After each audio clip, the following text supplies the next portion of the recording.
Alright guys, so I apologize. I really meant to get this out to you about a week ago. I was having some problems with, well, obviously I was sick first and then I couldn't get it uploaded, but here it is anyways. I'm going to be going over Senate Bill 1867, FEMA camps, the TSA and vipr programs, and kind of tie them all together. Basically, just showing you the outlines of the police state that we are marching into. Alright, so if you want to get the information that I've gotten for this, or if you want to just see where I got my information, you can go to www.senate.gov, click Legislation and Records. You're going to see S.1867. You're going to click that for bill info, or vote 00218 for voting records. Both actually come in handy, so I recommend looking at both. The bill is 682 pages long. I honestly did not have the time to go through all of that, but specifically I kind of grabbed my information from Title 10, General Provisions of Chapter 669, Maritime Safety of Forces, Subtitle D, Detainee Matters. So go ahead and look that up if you're wondering where I'm coming from with all of this. I would also actually recommend, if you do go and look that up, look up 1031 through 1037. Continuing. So the bill is costing $662 billion. It was drafted by Senator Carl Levin. It was passed with a vote of 93-7, which is a pretty unanimous vote. The 7 senators that voted against the bill and for, the constitutional rights, I think deserve some recognition. So recognition. So I'm going to list their names off. We have Senator Coburn, Republican of Oklahoma, Senator Harkin, Democrat of Indiana, Senator Lee, Republican of Utah, Senator Merkley, Democrat of Oregon, Senator Paul, Republican of Kentucky, Senator Sanders, Independent from Vermont, Senator Wyden, Democrat from Oregon. And Oregon deserves a thumbs up for kind of coming together and voting against the bill. They are the only state, obviously, that voted against the bill unanimously. We need our local state government to really come together and try and help us out as much as they can if we're going to get through any of this. But as you may know already, our senators seem to be pretty corrupt. They seem to be involved in a lot of insider trading, and I will get into a lot of that later. Alright.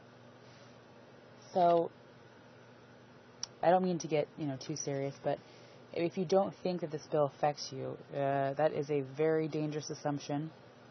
It is going to affect you, whether it's right now or a few months from now, when it literally is knocking at your door and you're not going to be able to do much about it. So I would encourage people to do something about it, whether it's just informing people or, get together and talk about some ideas that you have. I have some brilliant friends who I talk to on a regular basis that have great ideas on, how we can fix the economy, basically get rid of the corrupt government we have, put them in jail, and start over. Try and build on the original American dream. Continuing on, though. So I know that Obama said that he would veto the bill if it were passed. This is, a week and a half ago, mind you. I'd have to disagree. Not only on the basis that he seems to say one thing and do another, or not at all, or the complete opposite.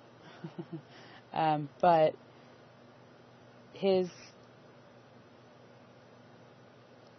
administration came out, I think 2 days after he had said that, and basically said that if he were to veto the bill, it would be, and I quote, political suicide. I'm not quite sure how that makes sense, but, I'm not sure of what politics they'd be speaking of. Okay. So, I do think that it is a wee bit eerie that we have been learning somewhat about these FEMA camps, and this bill, S.1867, gets passed, which basically goes hand in hand with it, because if they start detaining all these Americans, where do you think they're going to put them? Well, I think, in my opinion, and in the most popular opinion, of course we cannot call it fact until it actually happens, that they plan on putting them in these FEMA camps. As it stands right now, there are over 800 FEMA prison camps within the U.S. borders. The average camp can hold 20,000 people. So you take that 800 times 20,000, that's 16 million. That is a whole lot of people. And I'm quite aware that we have way more than 16 million people in the United States, but that really doesn't downplay the fact that that's 16 million American citizens that can be detained. Since actually I wrote this piece, there has been a development. They have officially started to staff and how would you say, stock these FEMA camps. So they are going to be, I would say, in the next couple of weeks or months, fully functioning and absolutely ready to be taking people in.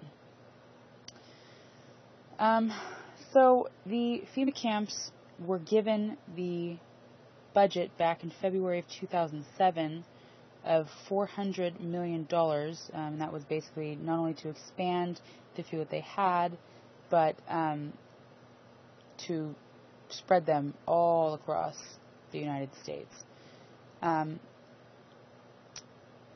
There should never be a reason for these camps to be constructed in such moderation.